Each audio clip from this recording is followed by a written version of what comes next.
Mummy લે તું કેમ અચાનક ઠેલા લઈને અહીંયા આવી છો? મમ્મી હવે છે ને હું ઈ ઘરમાં નહીં રહું. હું તને કહી દઉં છું, હું અહીંયા હેરાન થઈ ગઈ છું. તું ના નહીં રહી એક?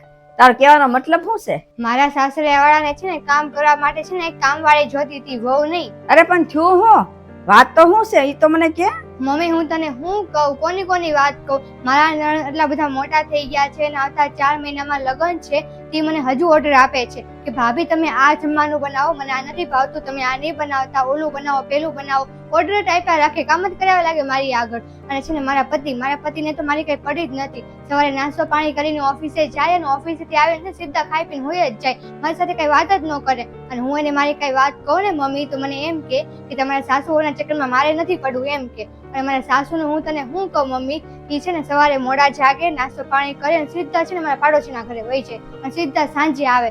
સાંજે આવીને ચા પીવે, ચા પછી છે ને જમવાનો ટાઈમ થઈ જાય ને ત્યારે જમીને સૂઈ જાય. બધા છે ને મારા ઘરે કામ જ કરાવવા રાખે છે મમ્મી. કોઈ મને કામમાં મદદ નથી કરાવતું, કામવાળાની જેમ રાખે છે મને. હું કંટાળી ગઈ છું. બસ એક નાની એવી વાતમાં તું ઘર છોડીને વી આવી? મમ્મી તને આ નાની એવી વાત લાગે છે? તારી વાત જ એવી છે, ઘરના કામ કરવા પડે ને એટલે તું અહીં વી આવી છો. તોય તે મમ્મી તું ઈ ઘરની વહુ છો, તું કામ નહીં કર ઘરનું તો કોણ કરશે? તારી નણંદ થોડાક દિવસો છે, 4 મહિના પછી એના લગ્ન છે, ઈ વહી જશે, પછી ઘરમાં કોણ રહ્યું?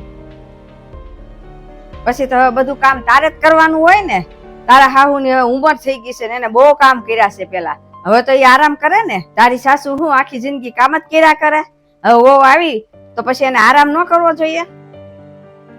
એ હું આખી જિંદગી જવાબદારી લીધા કરે, હવે તું એના ઘરની વહુ છો એટલે હવે તારે જવાબદારી બધી લેવાની. જેમ તારી સાસુએ આખી જિંદગી જવાબદારી નિભાવી છે ને એમ હવેથી તારે જવાબદારી નિભાવવાની છે. જેમ હું જવાબદારી આખા ઘરની નિભાવું છું ને એમ તારી ભાભી આવી જશે ને પછી ઈ નિભાવશે આખી જવાબદારી ઘરની. સમજાણું તને?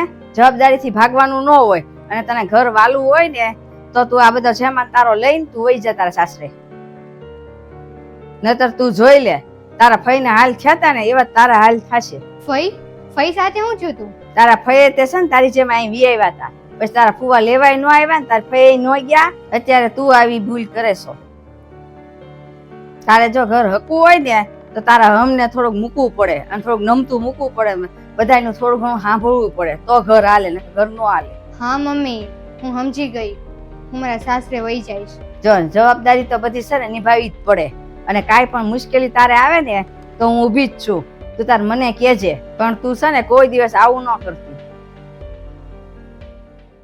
મમ્મી તને ખબર છે કાલે મારા જેઠે મારી જેઠાણીને છે ને બધાની સામે છે ને લાફો માર્યો. એવું? મમ્મી તને ખબર છે કાલે હું બપોરે શાક બનાવતી હતી ને તો બધું શાક છે ને દાજી ગયું. તો હું બીજી વાર જમવાનું બનાવ્યું? પછી હું મેં ઉપરથી શાક લઈ લીધું અને મેં ખાઈ લીધું, તારા જમાઈને ખવડાવી દીધું. તો હું તારી હાહુએ બરેલું શાક ખાધું? ખબર નહીં મમ્મી, પછી તો હું રસોડામાં ગઈ જ નથી, મને ખબર નથી કે મારા સાસુએ શું ખાધું એમ. મમ્મી તને ખબર છે હું અને તારા જમાઈ છે ને 2 દિવસ પહેલા છે ને બહાર હોટેલમાં જમવા ગયા હતા. તારા સાસુએ હું તમને જવા દીધા? અરે મારા સાસુને તો અમે એમ કહી દીધું કે બહાર જરૂરી કામ છે ને એટલે અમે જઈએ છીએ. પછી અમે વળતા છે ને બજારમાંથી ખરીદી કરતા આવ્યા, ડ્રેસ લીધો, સેટ લીધો, પછી પર્સ લીધું, કેટલું બધું લીધું. 10,000 ની ખરીદી કરી અમે. હા ડ્રેસ સારો લાગતો તો, મેં જોયો તો. મારા સાસુને તો મેં એમ કીધું કે ખાલી 4,000 ની ખરીદી કરી છે. અને તને ખબર છે કાલે મારા સસરા છે ને. ચૂપ થઈ જા તું, આ તારા ઘરની વાત છે, મને હું લેવા કેસો બધું? પોતાના ઘરની છે ને વાત પોતાના ઘરમાં જ રહેવી જોઈએ, બહાર ન જાવી છે ને ઈ જ તારું સાસરું છે, ત્યારે છે ને ત્યાં જ રહેવાનું છે. તું એ હું ખોદણી કરે છો ત્યાંની? જા હવે તારા સાસરે વહી જા. અને તારા લગ્ન એટલે અમે કરાવ્યા હતા કે 2 દી 3 દી અમારા ઘરે આવીને તારા સાસરિયાની ખોદણી કર? મમ્મી તું મારી માં છો, હું તને નહીં કહું તો કોને કહીશ? મારે તારી કોઈ વાત ન સાંભળવી. આગળથી આવું નહીં કરું મમ્મી, હું ધ્યાન રાખીશ, મને માફ કરી દેજે.